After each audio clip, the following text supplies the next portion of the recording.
And for all the young entrepreneurs out there, just realize that sometimes it's the most simple ideas that often do the best. I think we have the natural tendency just to overcomplicate things because we believe the more complicated something is, the better it's probably going to be because it's complicated.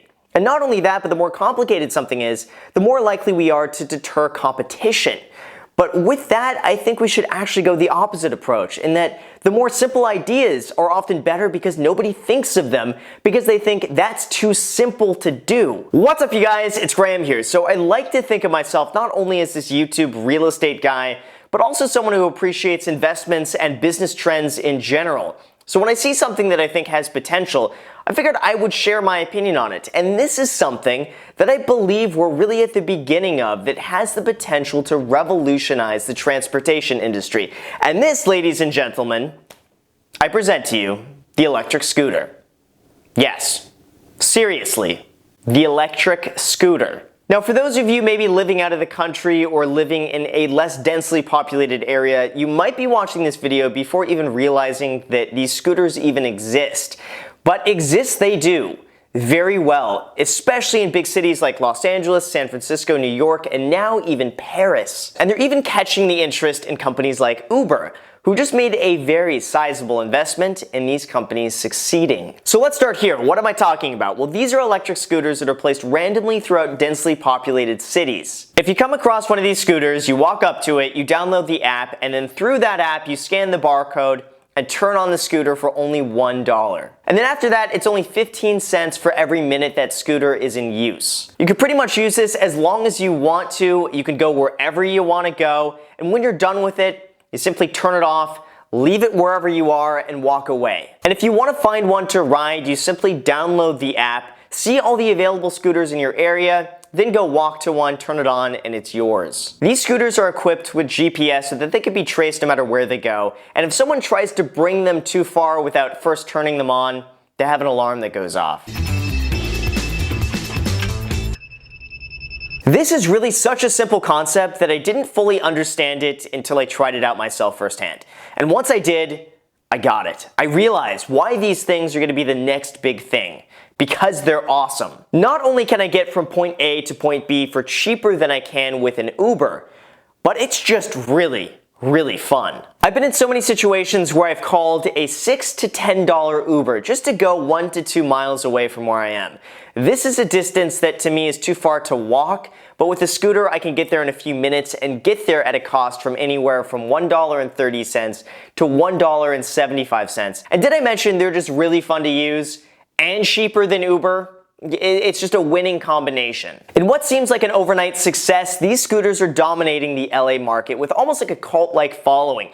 These scooters are everywhere throughout Santa Monica, Venice Beach, Hollywood, and they're only just expanding. I have a feeling these scooters will be in every major city throughout the entire world in really just the next few years. Not only that, but the people who use them really love them, and every day more and more people are starting to use them, and in turn, they're just understanding the appeal, and then they're like me and they tell other people about it. And then more people use them, and it just creates this upward cycle of this network effect where all of a sudden everyone is now using these. It's extremely convenient, it's really affordable, and it's just fun. So fun, in fact, that scooter company Lime has recently been valued at over $1.1 billion.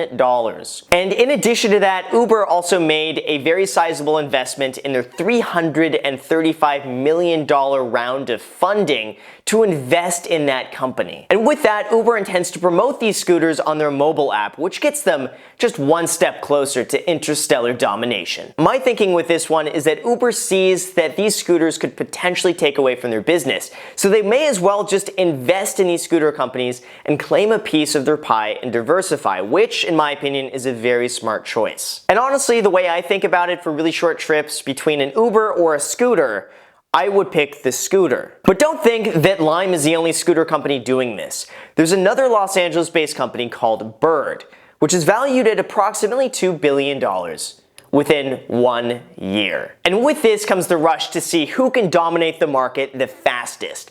Only one scooter can rule them all. The appeal to these companies' valuations is really within its network effect of how many people actually use it day to day. The more people that use it, the more valuable it becomes, and with that, the more self-sustainable it is. Just like Uber pretty much has the monopoly on ride sharing, inevitably there will be a battle between scooter companies to see who can scale the fastest, who can get the most users on their network, and who can get in the most cities as quick as possible. Whoever comes out ahead victorious in this will really end up solidifying their business and poised to grow in a highly emerging market. And anytime you have a business like this coming up, it usually creates some very unique money-making opportunities, similar like Uber with its drivers. For instance, with Bird scooters, you pretty much have the real-life version of Pokemon Go, where at night you go and locate these scooters, pick them up, charge them, and return them to predetermined locations, and for every scooter you get and find, you get paid anywhere from $5 to $20. There was a really cool article I read recently that showed a high school student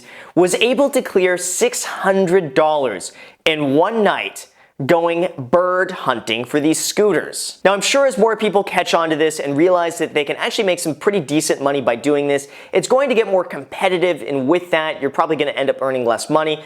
But still, at this point, I think there's a huge opportunity for people out there who want to make a quick side hustle and maybe make some extra cash at night. Who would have actually thought that this would have been a thing? For real, that people can get paid for going on an app, locating scooters, bringing them back, charging them, and then returning them in the morning and getting paid for it and making up to $600 a night. Mind blown. However, as simple of a concept as it is, it hasn't all been just smooth sailing. Many people have been against these scooters, claiming that people just leave them on the sidewalks, and with that, they just obstruct the walkway. There's also a complaint that they're a danger to pedestrians walking down the street when you have a scooter whizzing right by you going 15 miles an hour, that you shouldn't be riding these on the sidewalk, and also you should be wearing a helmet anytime you use these scooters. They even recently received a cease and desist letter in Indianapolis to stop operations until they develop a more scooter-friendly framework for transportation. This almost reminds me of Uber's difficult time getting situated in the marketplace when they were up against taxi companies, and also public transit, which just generally sucks. Entrepreneurs were able to realize this and then solve the problem of getting from A to B as efficiently and cheaply as possible. Just like with Airbnb, who went through something similar against the hotel industry because they were taking away business from people going to hotels, because they realized that houses and apartments are generally just more economical, they're better, and they're cheaper. And with that was a lot of regulation that needed to be worked out and fine-tuned. And that's still ongoing, but I have no doubt that Airbnb will only continue to grow from here. And with these scooters, inevitably it will be lawsuit after lawsuit after lawsuit after lawsuit until this gets worked out, but I do believe it will be worth it. Well, it's definitely evident that there are many kinks that need to be worked out, just like there would be for any new emerging business. The rush to see who can dominate the market the fastest and gain as much traction as possible really forces these companies to act first, apologize later. Any delays in figuring this out could really be devastating for a company who's trying to grow as quickly as possible and outpace their competition. So with that said, I think we should really keep an eye on these electric scooters, because I really believe that this is an industry that's really just at the very beginning stages and is only going to grow bigger from here. Whether it's renting cars like on Turo or Uber, or renting houses and apartments like on Airbnb, or renting scooters, or maybe in the future people rent out their driveway parking spaces, or they rent out their electronics or just hardware tools, or whatever it is, the sharing business model is definitely there. So definitely keep an eye on this, because I think we can look back 5 years from now and realize that we were there at the very beginning. And for all the young entrepreneurs out there, just realize that sometimes it's the most simple ideas that often do the best. I think we have the natural tendency just to overcomplicate things, because we believe the more complicated something is, the better it's probably going to be because it's complicated. And not only that, but the more complicated something is, the more likely we are to deter competition. But with that, I think we should actually go the opposite approach, in that the more simple ideas are often better because nobody thinks of them, because they think that's too simple to do. Now, obviously, besides the legal aspects of actually getting this up and running and being legal in cities, I'm excluding that, but the concept at its core is really just so straightforward and so easy. And it's because of that that I believe that these companies are going to be doing really well. So if you're an entrepreneur out there and you're thinking of these cool ideas to implement, just know they don't need to be complicated. Just make them very simple.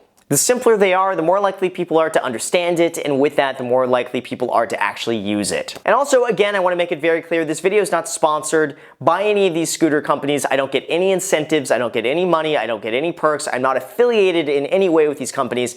I don't do that with my videos. Anytime I make a video about something, it's because it's coming from a spot that I just naturally want to talk about it and share it with all of you guys watching. Just so you know, I realize this whole thing might sound like a big sales pitch. It's not. It's just because I like the company and I see the potential, and I figured, why don't I just talk to a camera in my garage? Hello, darkness, my old friend. So with that said, you guys, one quick favor. If you guys enjoy videos like this that are not on the topic of real estate, but more so business and entrepreneurship and new companies, make sure to give this video a like. It gives me a good gauge of what you guys want to see more of. And obviously, the more likes I get on this video, the more I realize that, hey, you guys want to hear about this sort of stuff, and it just makes me want to make more videos on this because I know you guys will enjoy it. So just hit the like button if you guys want to see more like this. Also, if you watched it all the way through, you haven't already subscribed. It's so easy and it's so free just to smash that subscribe button. Just smash the subscribe button, smash the notification bell so YouTube notifies you anytime I post a video, which is 3 times a week. And then after you've smashed those buttons, also add me on Snapchat or Instagram. Post it pretty much daily, so if you want to be a part of it there, feel free to add me there. Thank you again for watching, and until next time.